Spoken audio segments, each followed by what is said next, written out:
Friends, welcome back to my channel English with Sneha. तो guys, आज की स्टोरी काफ़ी इंटरेस्टिंग है और स्टोरी का टाइटल है ओवर कॉन्फिडेंस, यानी अति आत्मविश्वास, यानी बहुत ज़्यादा विश्वास होना अपने आप पर। तो ये आज की स्टोरी है, काफ़ी इंटरेस्टिंग स्टोरी है, बहुत ही अच्छी स्टोरी है और आप इससे कुछ ना कुछ ज़रूर सीखेंगे। और गाइज, मेरी आप सभी से रिक्वेस्ट है कि प्लीज़ वीडियो को लाइक कर दिया करिए और एक छोटा सा कमेंट ज़रूर कीजिए कि आपको इस स्टोरी से क्या सीखने को मिला। तो चलिए स्टोरी स्टार्ट कर लेते हैं। और अगर आप चैनल पर नए हैं तो प्लीज़ चैनल को सब्सक्राइब कर लेना, बेल आइकन प्रेस कर लेना ताकि आने वाली वीडियो के नोटिफिकेशंस आपको मिलते रहें। तो चलिए स्टोरी स्टार्ट करते हैं। Once there were two frog friends. Once यानी एक बार, there as a dummy subject use हुआ है, वर मीन्स थे, टू मीन्स दो, फ्रॉग फ्रेंड्स, फ्रॉग होता है मेंढक और फ्रेंड्स मतलब मित्र, कि एक बार दो मेंढक फ्रेंड थे।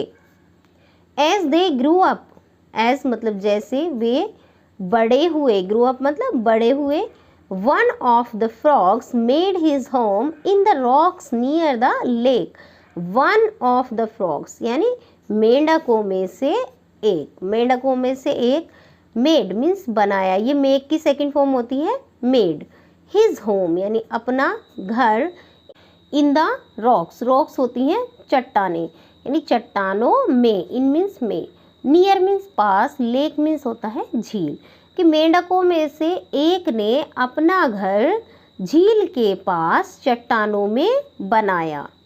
But the second frog was interested in exploring the surroundings.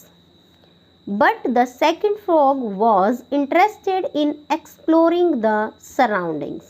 But यानी किंतु, the second frog यानी दूसरा मेंढक, was means था, interested मतलब उसको रुचि थी, इन एक्सप्लोरिंग, एक्सप्लोरिंग मतलब होता है खोजबीन करना या किसी चीज़ का पता लगाना। द सराउंडिंग्स यानी चारों ओर, यानी जो दूसरा वाला फ्रॉग था उसको चारों ओर खोजबीन करने में या घूमने में रुचि थी। He made his home at the edge of a road that ran through the forest. He made his home, he means उसने, मेड मीन्स बनाया, हिज होम अपना घर, at the edge of a road that ran through the forest. Edge means होता है किनारा, road में यानी सड़क, यानी सड़क के किनारे पर उसने अपना घर कहाँ बनाया, सड़क के किनारे पर। दैट मीन्स जो, रैन थ्रू द फॉरेस्ट यानी इसका जो मीनिंग है वो है कि जो जंगल से होकर गुजरती थी, कि उसने अपना घर जंगल से होकर गुजरने वाली सड़क के किनारे बनाया। Some months passed by, some यानी कुछ, months महीने, passed by यानी गुजर गए, कुछ महीने गुजर गए।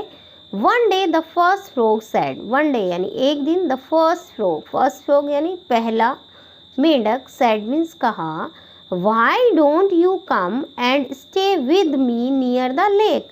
Why means क्यों, don't you come ये प्रेजेंट इंडेफिनिट का इंटेरोगेटिव नेगेटिव सेंटेंस है, ठीक है, क्योंकि इसमें क्वेश्चन वर्ड आया है और नोट भी आया है कि तुम क्यों नहीं आते, कम मीन्स आना, कि तुम क्यों नहीं आते, एंड मीन्स और, स्टे मतलब रुकते या ठहरते, विद मी मेरे साथ, नियर मीन्स पास, लेक यानी झील, यानी तुम मेरे साथ झील के पास क्यों नहीं आते हो और ठहरते हो।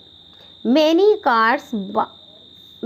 Cars pass on the road, many यानी कई, कार्स यानी गाड़ियाँ, ठीक है।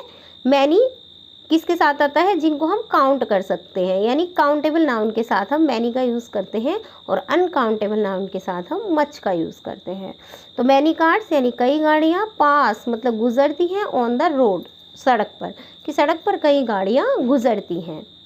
What if someone runs over you, what if यानी ये इसका मीनिंग निकलता है वॉट इफ का, कि अगर ऐसा हो जाए या फिर यदि ऐसा हो जाए तो, समवन रन्स ओवर यू कि यदि ऐसा हो जाए कि कोई तुम्हारे ऊपर से गाड़ी चला दे या कोई तुम्हें कुचल दे। ओ प्लीज़, अरे please, don't worry about me, please यानी कृपया, डोंट वरी, वरी मतलब चिंता करना, कि कृपया चिंता मत करो, अबाउट मी, मेरे बारे में। I am used to the cars now, I am यानी मैं हूँ, यूज टू यानी यूज टू यूज़ करते हैं आदत होने के लिए, द कार्ड्स यानी गाड़ियों की, नाउ मीन्स अब, कि मैं मतलब अब मुझे गाड़ियों की आदत हो गई है, इसका ये मीनिंग है कि I am used to the cars now, अब मुझे गाड़ियों की आदत हो गई है। I know how to be safe from them, I know मैं जानता हूँ, हाउ टू मतलब कैसे, सेफ मतलब सुरक्षित, फ्रॉम दैम यानी उनसे, कि मैं जानता हूँ कि उनसे कैसे सुरक्षित रहूँ। Said the second frog over confidently, said means कहा, ओवर द सेकेंड फ्रॉग यानी दूसरे मेंढक ने, ओवर कॉन्फिडेंटली यानी अति आत्मविश्वास से, दूसरे फ्रॉग ने अति आत्मविश्वास से कहा। So the second frog stayed by the road, so यानी इसलिए, द सेकेंड फ्रॉग यानी दूसरा मेंढक, स्टेड मतलब ठहर गया या फिर रुक गया, बाय द रोड यानी सड़क पर, कि दूसरा जो फ्रॉग है वो सड़क के किनारे ही रुक गया। वन डे एक दिन, he got crushed under the wheels of the passing horse cart, he means वह got crushed मतलब कुचल गया, crushed का मतलब होता है कुचल गया, under means नीचे, the wheels, wheels होता है पहिए, of the passing horse cart, passing मतलब गुजरती हुई, horse cart यानी घोड़ा गाड़ी, कि गुजरती हुई घोड़ा गाड़ी के पहियों के नीचे वह कुचल गया। The first frog felt sorry, पहले फ्रॉग को फेल्ट सॉरी, सॉरी मतलब दुख, कि पहले फ्रॉग को दुख हुआ। ही थॉट उसने सोचा, one should not be over confident, one यानी किसी को, should not be over confident यानी किसी को अति आत्मविश्वासी नहीं होना चाहिए, one should not be over confident. My friend यानी मेरा मित्र, लोस्ट हिज लाइफ, लोस्ट मतलब खो दिया, हिज लाइफ अपना जीवन, because of his over confidence, because of यानी के कारण, हिज मीन्स अपने, ओवर कॉन्फिडेंस यानी अति आत्मविश्वास, कि मेरा मित्र अपने अति आत्मविश्वास के कारण अपना जीवन खो दिया। तो गाइज ये थी आज की स्टोरी, आई होप आपको पसंद आई होगी, तो प्लीज़ लाइक कर देना। तो मिलते हैं दूसरी स्टोरी में, तब तक के लिए bye bye, thank you for watching.